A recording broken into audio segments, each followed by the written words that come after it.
За сайн байцгаана уу? Ариун санаа байна. За өнөөдрийнхөө бичлэгээр хэрхэн жингээ хассан бэ гэдэг дээр одоо жоох юм ярэ гэж бодлоо. Нэг өмнөх бичлэгнүүдийн нэгнийхэн дундуур одоо би амар бүдүүн байж байгаа тураад одоо ч гэсэнтэй ингээд фитнес хийгээд ингээд зөв хооллоо явуудаг гэсэн тиймэрхүү юм ярьсан байсан байхгүй. Тэгсэн чинь тэрний доор нэг хэдэн охтууд жингээ хассан туршлагаасаа хуваалцаач ээ, зөв хоолны зөвлөгөөнөөс өгөөч ээ, хуваалцаач ээ гэсэн байсан. За энэ дээр би маш товч бүгд тодорхой юм ярий.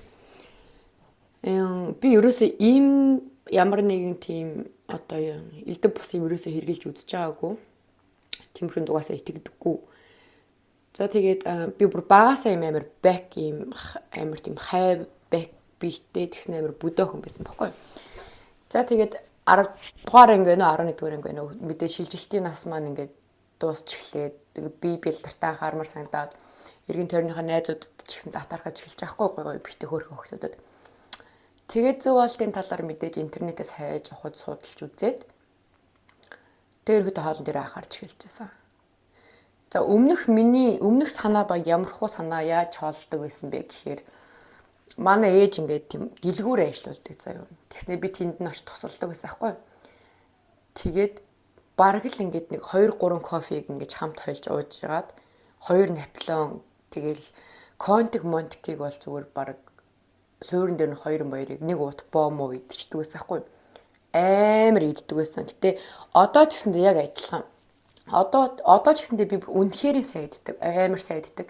Гэхдээ тухайн үедээ би маш буруу юмыг маш ихээр иддэг байсан. Одоо болохоор их иддэг ч гэсэндээ ингээд зөв юмнуудыг идэж байгаа хгүй.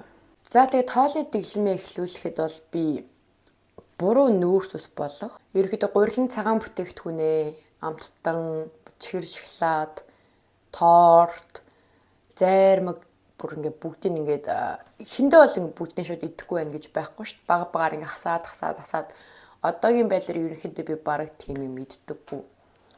Боосоо элдв бусын юм нэг иддэггүй. Идлээ ч гэсэндээ нэг 2 3 хазаал тэгэл үлдээчдэг. Тийм болохоор ерөнхийдөө буруу нүүрс ус болох тиймэрхүү гурилан цагаан бүтээгдэхүүн, амттай, шимттэй юмудаа багасгаад шимт хижээлтэй ногоонуудаа сайн идэж уугаад дээрэс нь хөдөлгөөн хийх юм бол хүн аюу хурдан туурна. Тэгэхгүй тэгээд 14 хоногийн дотор ингээд бүр гахаа нохоо шиг бүр ингээд дасгал хийгээл тэгснэ зөвхөн дахианы цээж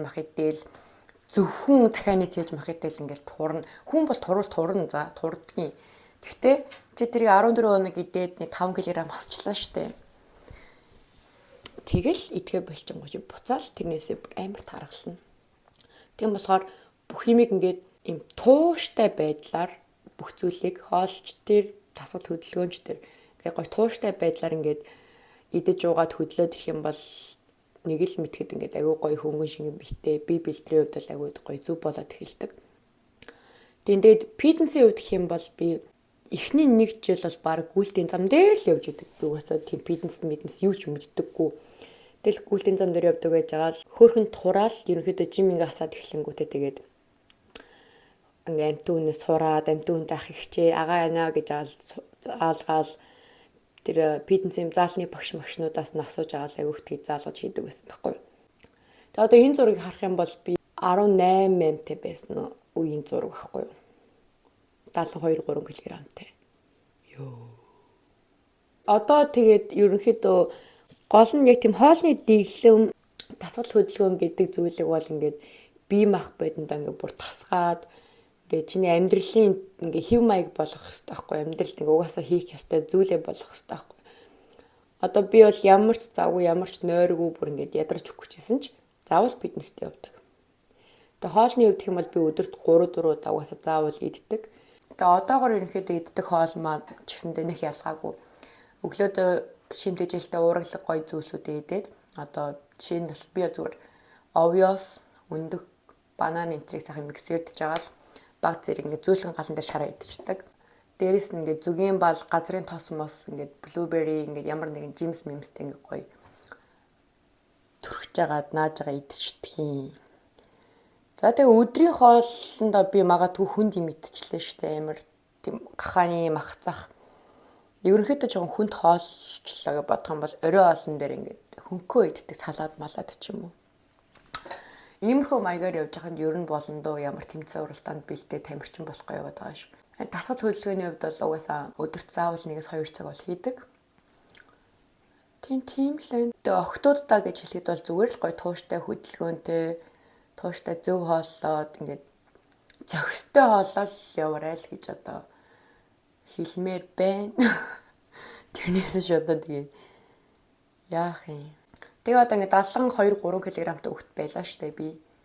Тэгээ хамгийн ингээд хурж исэн хамгийн хасж исэн үе болохоор би 46 кг болж исэн. Тэгээд 46 кг яа болж исэн бэ гэхээр тухайн үед ингээд тэмцээнд орох гээд ингээд тэмцээнд орж үзэх гээд амар хасаад бүр ингээд ийм юм болж исэн.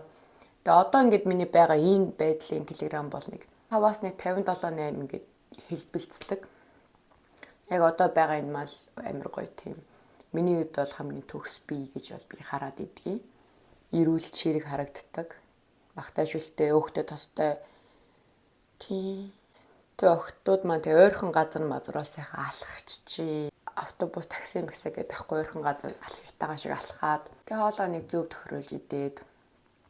Тэгэл хүн ер нь хөдөлгөөнтэй зөв ололтой явж явах тэгэл болно. Эсвэл би Монголд очиод ингээд ерөнхийдөө ингээд гоо сайхны бараа ямар хүнтэй байдэн зэт ингээд харсан чинь юу вэ? Бүр баг 3 нуглаад байгаа мó 4 нуглаад байгаа мó амар үнэтэй. Тэр одоо охтуудаа ямар хүрвдэв? Баярсандаа олигтойгон шиг ингээд чанартай юм аваад наачмаар байдаг. Тэднэр нь бүр ингээд тэнгэрт татцсан үнэтэй одоо юу ч юм. Гэх мэтчлэн ерөнхийдөө тийм гоо сайхны бараа мараа эсэн бусын хувц хунар мунаар хэрэг болох юм бол тэгээд Instagram руу манд бич. Би бол хийцгүй үедээ тэгэл сайхан захиалга махаалга хийгээл аваад явуулчих учраас та нар дээр бол тэгэж хэд мэд нугалж муулж авахгүй. Зүгээр л тэр карагоныхаа мөнгийг төлөө тэгээд надаар захиалуулаад авч болно шүү гэж хэлмээр байна. За тэгээд охтуудаа гоо сайхны төлөө гоё би бэлтрийн төлөө хичээгээрээ гол нь тууштай. За тэгээд дараагийнхаа бичлэгээр уулзцгаая. Баяртай.